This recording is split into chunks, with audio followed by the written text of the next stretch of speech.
Hey guys, welcome back to Trekyards. I'm Captain Foley. And I'm Connor Kongs.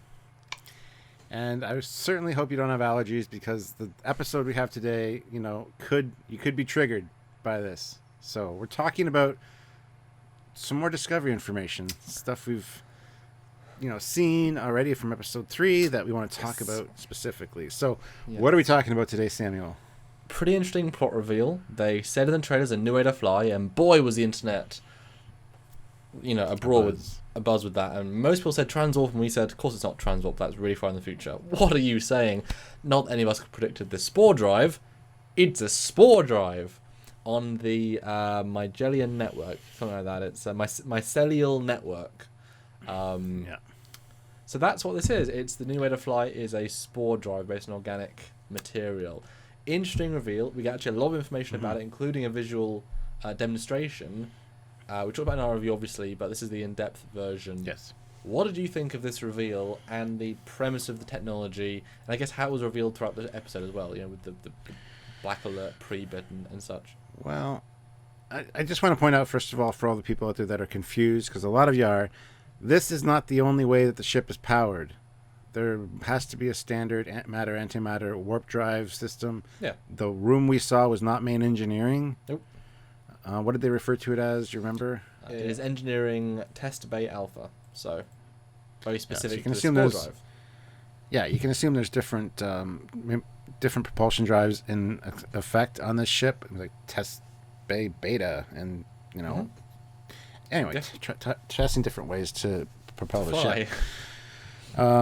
But it would still be a standard warp core system. A lot of people have seen a lot of comments saying, when are they going to install a regular warp core system on the Discovery? And it's just like, common sense would dictate that they already have one. You don't want to send a ship out with just an experimental propulsion drive that can only get them kilometers at a time. Yeah. It's not practical whatsoever. So warp drive, this is the specialist drive. It's like the yes.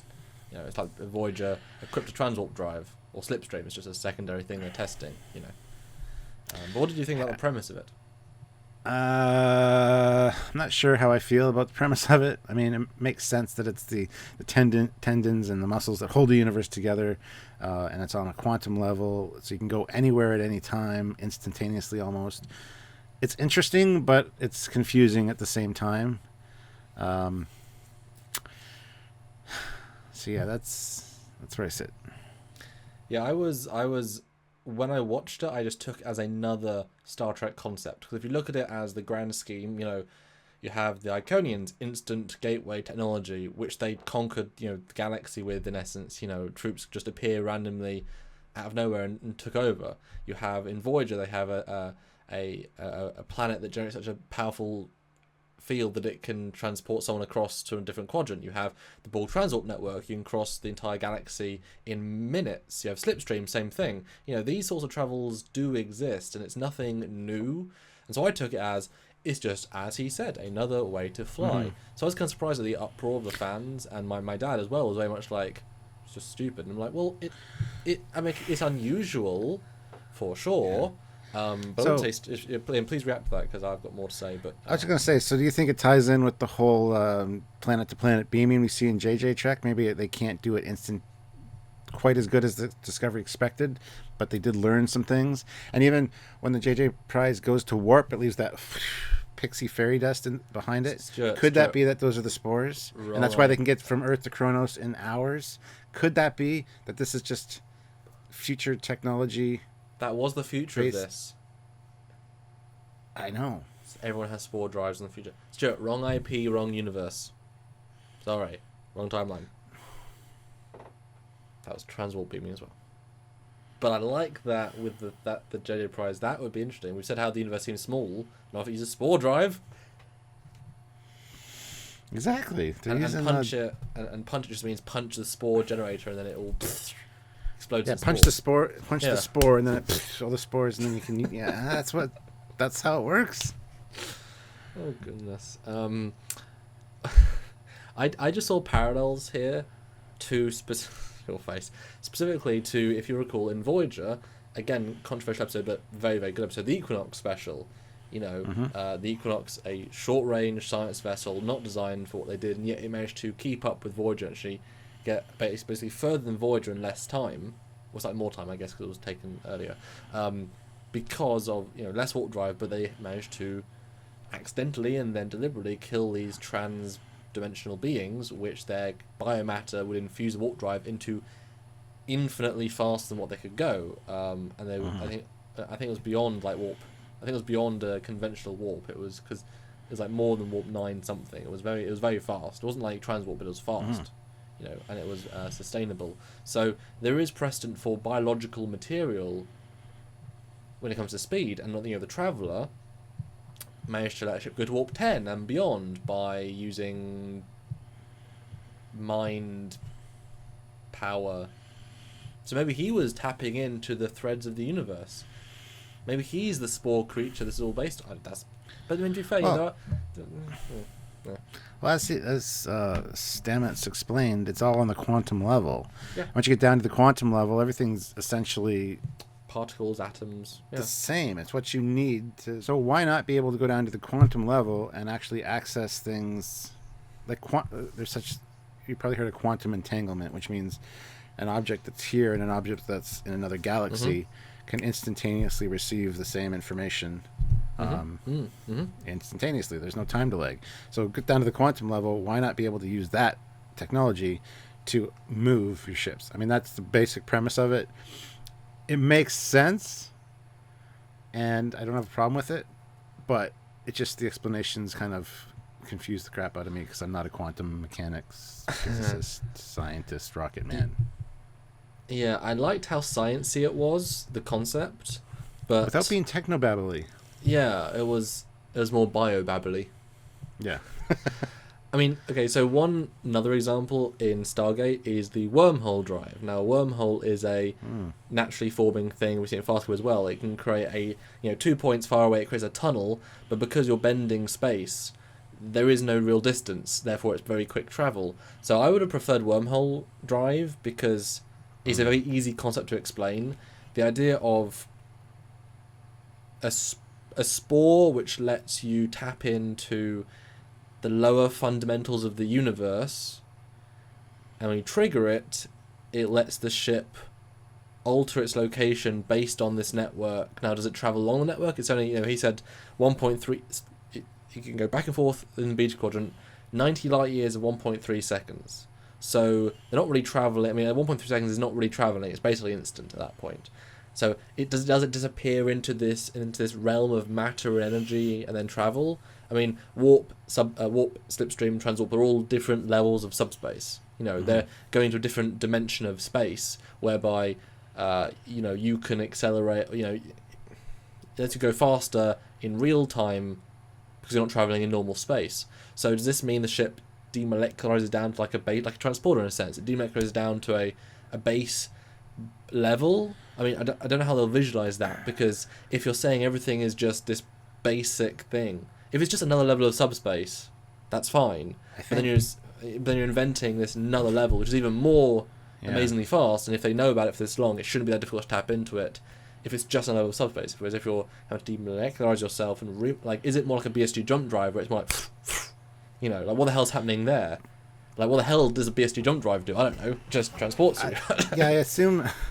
I assume the effect would be very similar to the front of the ship going and be gone, and instantly already the front of the ship's already in the other place, and then the back of the ship catches up with it. So it'll still have that light speed almost effect, that streak, at least for a second or two, and then it'll be already there. The front of the ship will be there before the end of the ship even leaves. That's a cool concept. That's the feeling that I get from this.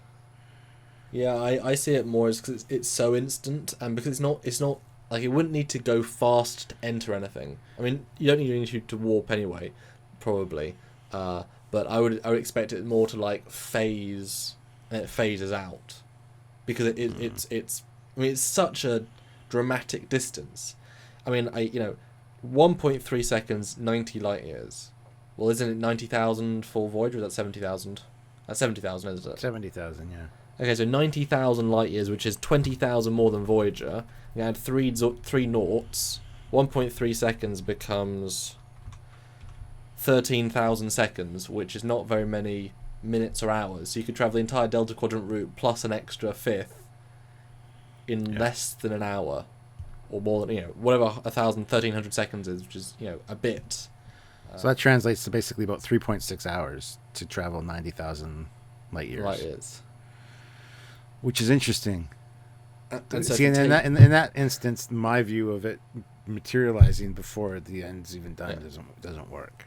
So, well, that's the thing. I mean, because when you suddenly make it, 9,000 light years is a lot, 90 light years is a lot. But if you are traveling that sort of distance, can you even travel that distance? Because where are you in those 216 seconds or those 3 hours? That's still a distinct amount of time to travel. Maybe it's exponential. Maybe it's 1.9 seconds at 500 light. Maybe it's just an exponential curve, as is the warp drive. But the idea that this new drive can potentially get you back and forth from Delta Quadrant in a couple of hours, that's kind of ridiculous technology. Although it means Iconians are still more advanced than this, because that is instant across the entire galaxy and beyond. I don't think there's a limitation to that amount of technology. I think it's just about power generation was the only limitation there.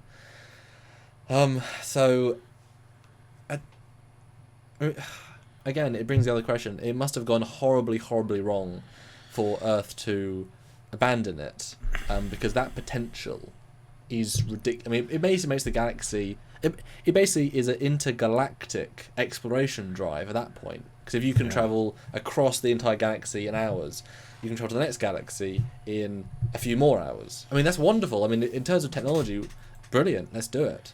But let's jump back to the core of it. It's called a Spore drive on the mycelial network. How the hell does that work? And what do you possibly think spores and... The spores have the same quantum signature as the quantum filaments that they're accessing at the quantum level, which is universe-wide.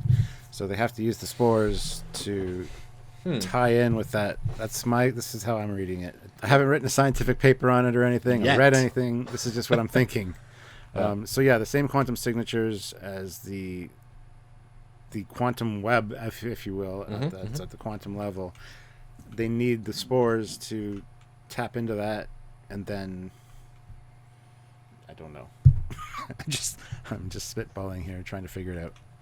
So these spores are linked. They have like a psychic connection to this network. They resonate on the same quantum frequency. Yes, like Star Wars and midichlorians. The Jedi feel it at this level. They've access. Somebody to actually made a meme of that. Many people, and so I noted that when because there's interesting causation events in this episode. If you really sort of look at the events, so they have the black alert. Things get wet for a few seconds. They obviously don't travel very far because they're disappointed by the results every time, and then she goes directly to the engineering secondary space. The what's the guy's name? The doctor, the biologist. Lieutenant Stamets. There you go. He has this specific material tube, and you can see there's a whole stack of them. One is now red, which they've used, and then they restock. So I'm thinking it doesn't matter the distance; it takes an entire set of them to utilize. It's like the DeLorean time machine. It uses the thing of plutonium every time. Yeah. So that was clear. It took that much to do that sort of jump. So I'm wondering, do you think it's exponential? Do you need more of these things to create a bigger jump? In which case you'd... I would say no. They said specifically that the Glen had an explosion inside, that a bloom reaction, and that the containment thing exploded. So what if that was because they were doing bigger jumps, they had bigger containers, and the more you want to travel, the more spores, which is the more volume, but the more unstable they get. So they were doing bigger jumps, but as soon as that reaction went unstable, it exploded. Whereas they're using very small amounts, very, very small amounts, but it's gentle steps. Whereas a single tube can move the ship, which is a pretty big ship, kilometers. When you put a single tube into the single room with Burnham, she can move through different planets instantly, continuously, when you scale down the transport. And obviously that technology, the fact is they were beaming her throughout. You could argue that it was just hallucinations, but what's the that really devalues the ability if it's just a hallucination, And if she's not fully beaming there, what's the point in showing her that you can do it in a monitor? If she's actually beaming there, then they've already got, like you said, hyperspace beaming basically from JJ. They can beam you across the galaxy, single people, which is still already the most advanced technology known to the universe. It's Iconian gateway technology. You could have one person with a suicide bomb, because we know they were going to suicide bomb the work bee. And the Section 31, so send a torpedo to Kronos. I mean, if they've got the ability to send her to 6 places in 10 seconds, maybe they can't integrate her properly into that wherever she is. Because she was on green screen, it didn't look like she was quite there. Yeah. But what do you think about that? I mean, is she really being transported? Is she really on this network? Is he just pulling her back? Because again, they've already cracked the technology at that point. What? That's tough, because we just don't know yet. I don't think she was physically there completely. She might have been moving at such a speed that nobody would have saw her, or I don't know whether she was actually transporting there, or if they were bringing the places to her, or just visual representations of the places based on using the network as like a viewer to see the places. I don't know what the situation was. It could be any of those. I just don't know. We just don't have enough explanations right now. And by the same token, if it's a viewer, then they can surely use the network to go into, the Romulus Klingon Home Chancellor Council and just watch it. Mm-hmm. Again, once you create this sort of god technology, it's kind of like, oh dear. It's just like transport beaming. They do completely ignore transport beaming because it breaks the universe, and Khan's blood because it breaks the universe. Don't introduce stupid things if you're not going to use them. At least in Void they introduced a transwarp or slipstream. Slipstream didn't work. It broke. Transport network, it got destroyed. Where there were always limitations. Even the hull armor in Voyager, the post book canon is that they can't take it off Voyager and they can't dissect it. So it's yes, you can have an Intrepid class be unbeatable armor, but that's the limit of the technology. You can't really reverse engineer it. Yeah. So I'm intrigued how they take this, because it could go anywhere, but this to me is already incredible. I didn't think this when I was watching the episode, thinking it's literally being there, but now you think about it, it's like, well, if she's literally being beamed there, they've done it. Who needs a ship when you have a torpedo and you have a guy in full body armor? I know it was very depth of fieldy and all sparkly, so it implies that it's maybe just the moving her mind, her sense, or a Katra. We know there's spirit things in the world, whatever. I know we dissected this a bit too much, but it's quite a hefty concept. Being able to travel anywhere, or at least a long way in a few seconds. It's quite a big concept. And one thing I do have to point out is the Spore drive panel.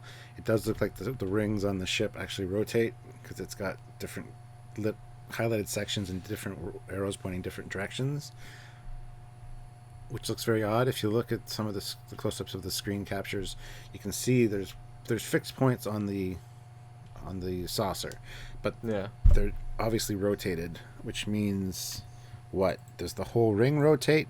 Is there just like a hadron collider somewhere in the saucer? That part is rotating within the saucer. It's interesting. I'm just looking forward to learning more about it, because there are rotating bits apparently, but I can't see how physically on the outside of the ship that would work. So, well, let me throw a link and piece to I'm glad you brought that up. They specifically say the bloom. Did the bloom go wrong and such? So what if, because Burnham had to be surrounded by this stuff for it to work. Mm-hmm. So what if the ship spins, releases these spores, the shields encompass the ship, that creates the effect.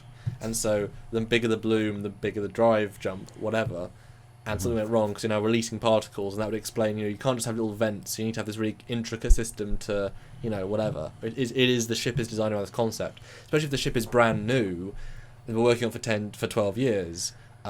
You could argue maybe if they put all the resources, they could build this new ship in 6 months.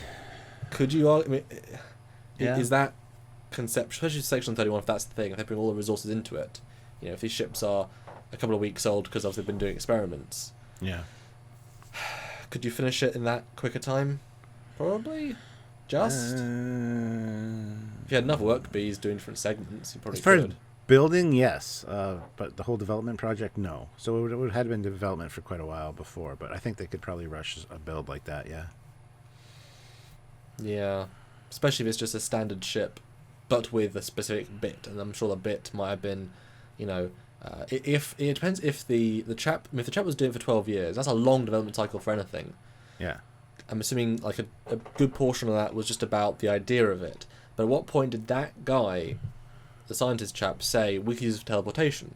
Because what else, you know? Yes, you can have these particles that infuse with the universe, but how quickly do you leap to teleportation? So how many years has he been thinking, well, let's do this on a one-to-one level? Maybe he was the one that did the whole, you know, the single-person transport. He developed that, but obviously Lorca wants the ship transportation, which is a hell of a jump, you know. Yeah. We don't know, guys. But that was a hell of a discussion. Yes. But Stuart, would you want to travel at Spore Drive? Would you want your walls to get wet and all your art there to get a bit damp every time? It's fine. It dries right up right away, though. So yeah, that wouldn't be a problem. Yeah, I'd be excited to try it, I guess. Sure. What about you guys? Do you want to do it? Do you want to try it? What do you think? How do you think the Spore Drive works? Do you think that the rings rotate? If you actually go back and look at the consoles, you can see visual representations of that. Learning more about that is going to be super fun, and I'm really excited. I hope they do explain it in some more detail, as I'm sure they will. I feel it will, yeah. Yeah. But let us know your thoughts and comments below. And don't forget to like the video. And if you want to help us, you can do so by clicking the Patreon link, which is in the description below. Help us on a monthly basis, or head on over to Trekyards.com and click the donate button for a one-time donation, and that would be very much appreciated. But guys, there's some free ways too. Either supporting us by just sharing this video, this channel, telling your friends, telling your neighbors, telling everybody, or just, for your YouTube account, just subscribe to this channel and click that bell notification so you know you get alerts every time we release a video on multiple discussion topics of Discovery and Orville, because that's what we do nowadays, and we're having a lot of fun discussing this brand new Trek. There's a lot to discuss, and we know you're enjoying it too, because you guys are tuning in. So please do, and please share. That's right. And so until next time, guys, we have more to talk about, because we always do. I'm Captain Foley. I'm Connor Kungs. Bye, guys. Bye, guys.